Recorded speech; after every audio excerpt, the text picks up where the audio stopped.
All right. When it comes to voting rights for people who have been released from prison, the laws can vary greatly from state to state. But one local congressional representative wants to change that. CBS 7's Russ Bowen sat down with Representative Valerie Foushee. And Russ, she explained what's her effort behind this. Yeah, Representative Foushee is a co-sponsor of the Democracy Restoration Act of 2023. She spoke to me about the history behind what remains a highly debated topic. It is a bill that will allow formerly incarcerated persons who have served their custodial sentences to have their voting rights restored.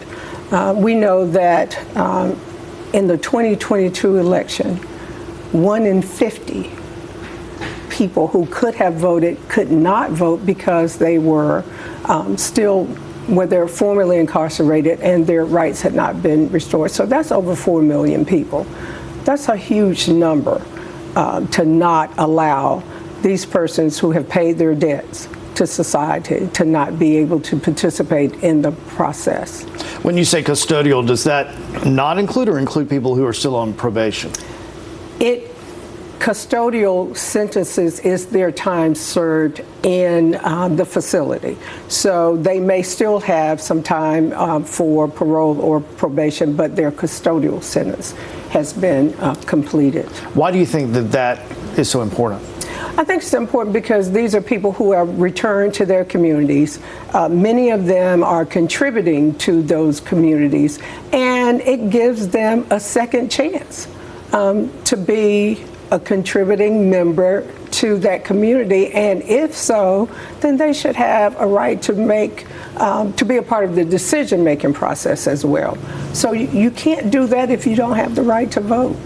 As I was reading through the bill, one thing that comes up within the text is that there are a lot of inconsistencies nationwide in the way that this is handled. So is that part of the purpose here to bring uniformity? Certainly, so that there's a national standard.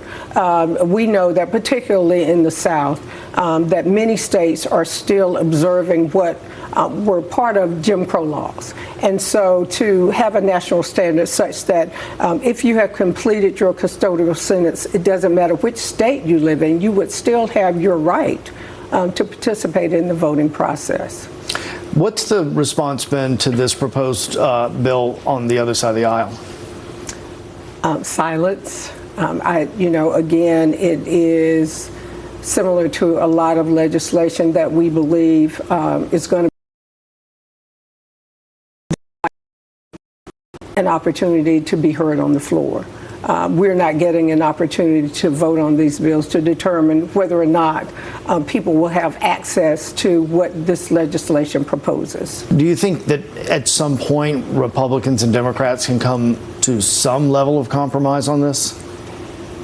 I think we have to get past this era of hyper-partisan situations where we're also entrenched in our corners and we go as far left as we can or we go as far right as we can, and never the twain should meet. I think that if we can get past some of these issues now, that we can sit down and listen to each other and talk about what's best for people. I think the American people have to see the results of what is not happening. That we have leaders in Congress who are not working to ensure that this is indeed a more perfect union, that we are not addressing issues that people face every day because we attach some party to what is done or what is not done. And so in order for us to move closer to the center, the public has to force us there. And again, that points to the electoral process. Who do you choose to represent you? And who is allowed to make that choice?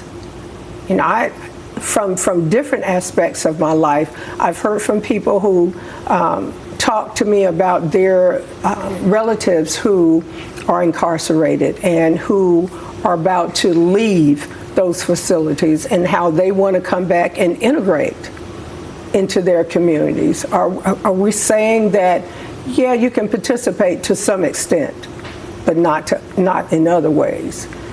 And people want to know, well, why can't my son, who has fulfilled his obligation to the state, why can he not, having come back, having completed his parole, he's gotten a job, he wants to be a participating member of this community. I believe, as that person believes, that that person should have the opportunity. And Congresswoman Foushee represents Chapel Hill in Congress. She's a graduate of UNC Chapel Hill. We sat down the day after the campus shooting. You can find her remarks on that tragedy at CBS17.com.